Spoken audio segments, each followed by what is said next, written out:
Now I work with Impact Burleson County. Okay. Impact Burleson County works with folks that are addicted or maybe going through really rough times and they need a hand up, not a handout. We'll help them monetarily. We have a little small food pantry that we've started, clothing, you name it. For those that don't know, Burleson County's one over. That's Caldwell, right? That's Caldwell. That's Caldwell. That's Caldwell. All right, that's a fairly rural county compared to College Station. Very rural. What kind of issues do you have out there that you're trying to work on? Well, unfortunately, Burleson County has a huge meth problem. Okay. There's some very, very poor sections, and there's folks out there that literally just are lost. Well, it's shocking. Once you get away from the main cities, as you move further out into the country, I've got some friends live in Northeast Texas, and it's the very same thing up there. Everywhere that's a little bit country seems to be having serious problems with both meth and opiates. Opiate use is bad, but it's not near. It doesn't touch meth out in Burleson County. I would have thought opiates were easier to make. I wouldn't know.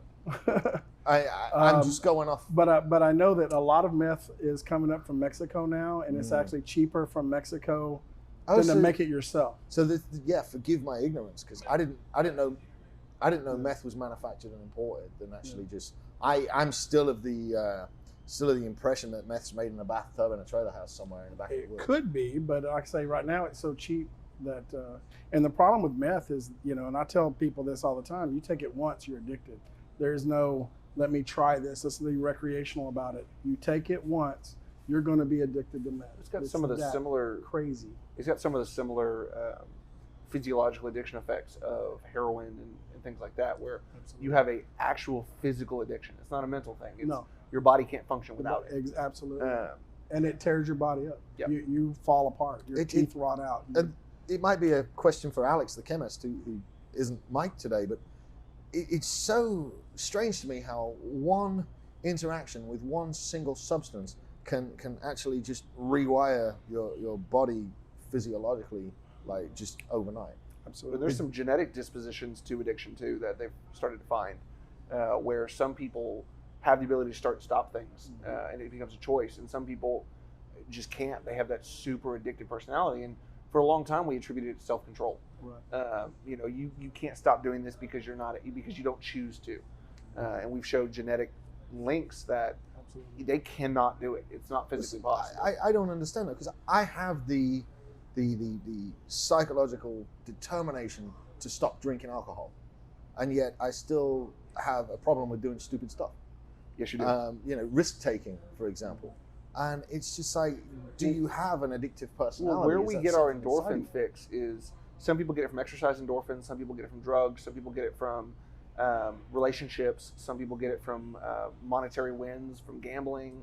It's you got to pick your vice, and the difference between what people look at as a good vice and a bad vice is whether it's legal, not whether it's good for you. That's true. That is absolutely true. It's with methamphetamine, it's you talk about the production costs being lower. Well, the U.S. government, in the most failed war ever, the war on drugs. Absolutely. I'd like to congratulate drugs for winning value. the war on drugs.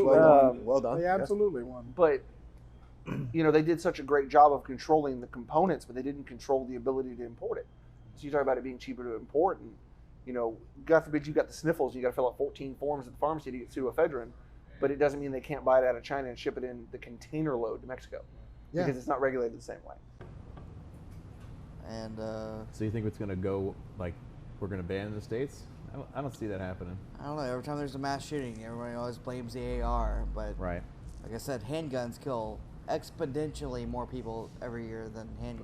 Why do you think we have running around here? Why hey guys, make sure somebody gather up Robert. He enjoys being lifted by his tail. But yeah, so I don't see the guns going. Oh my God, it's like the scene from Rocky where he's trying to catch the chicken. We got off track, didn't we? So I don't see Sorry. the guns going away. Well, a good, a mutual friend of Sam and I did prison ministry down here in just south of here, between here and Navasota. Yeah. And it was very moving for him because the people you ran into, not everybody in prison is a bad person, right? Absolutely not. A lot of the prison population made a mistake. It could have been an individual mistake. And so many of them, they're there for drug-related Yes. problems. Yes. Opiate problems. Well, even with mandatory minimum sentencing, you look at the late 90s, early 2000s, and marijuana arrests and convictions. There's people doing 20 years for first offenses. There's a lady in prison right now for life because of 3 strikes and you're out. Mm-hmm. She was I believe she was transporting marijuana, but in such bulk. And Yeah. She got caught 3 times, so she's in prison for life. Never hurt anyone. Never had a gun on her. Never did it, but because of the amount of marijuana she was transporting. Instead of after the first offense putting her in a job training program and figuring out a way to get her a marketable skill, she went back to what she knew could make her money. The U.S. doesn't have the world's greatest track record of dealing with immigrant populations.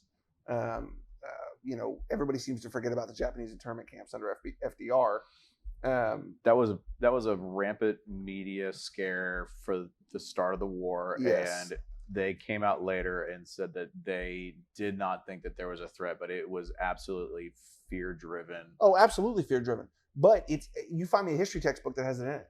There's not a lot of them left. No, that's true. A lot of people don't know We talked about that. the Trail of Tears last week with Not being an American, are you familiar with that part of? Oh yeah, I know there was. Well, they called them internment camps, and in Europe, we heard them as concentration camps. We That's what they called them in our textbook. Yeah, they were literally Japanese rounded concentration up camps. They ran any people who Japanese looked immigrants. Japanese-ish. And they were a lot of them were in the eastern side of California, if I remember I mean, correctly. they did the same in Germany with the Jews. Yeah, well, They did. and here's the thing is, They as did a- issue reparations, but it wasn't.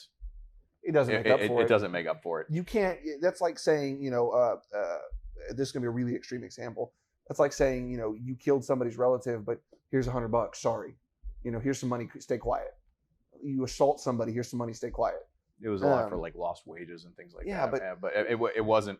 It didn't make up for it. But it was weird because that was one of the times that the U.S. actually admitted fault for doing something and like issued that, as opposed to like, sorry, like here you go. Well, go back to Trail of Tears stuff. Oh, yeah. That's been whitewashed completely. The peaceful relocation of the indigenous people. That was a slaughter. It wasn't exactly that. Yeah, we've seen Now, it. I'm not going to sit here and make apologies for what was done 200 years ago or 300 years ago, because what was acceptable then, we can't hold 200-year-old events against the current moral compass. It's never going to work. No. That being said, you talk about concentration camps in Europe.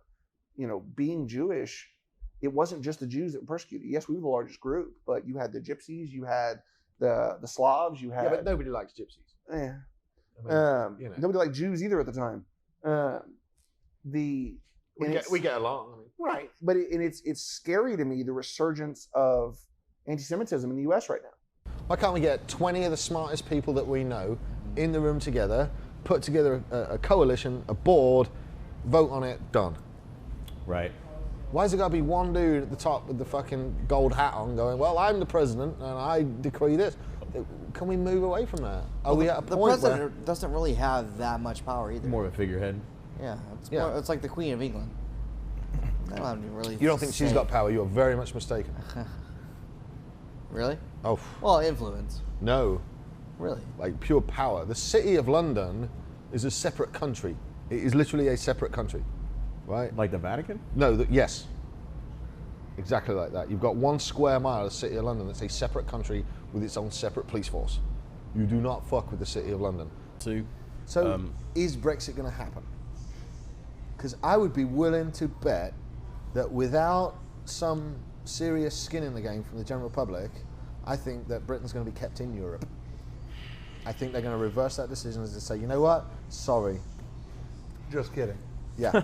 I think Britain's going to be kept in Europe. Does it? I mean, they've already kicked it down till October. Well, but does this, even if if Brexit doesn't happen, does it open a new conversation about, and God, this is the Texas in me coming out, about border security and immigration and because the EU's it had has to. generally open borders for the last, what, But it's 30 open. years. It's open Yeah. migration. Yeah. Look at our hometown.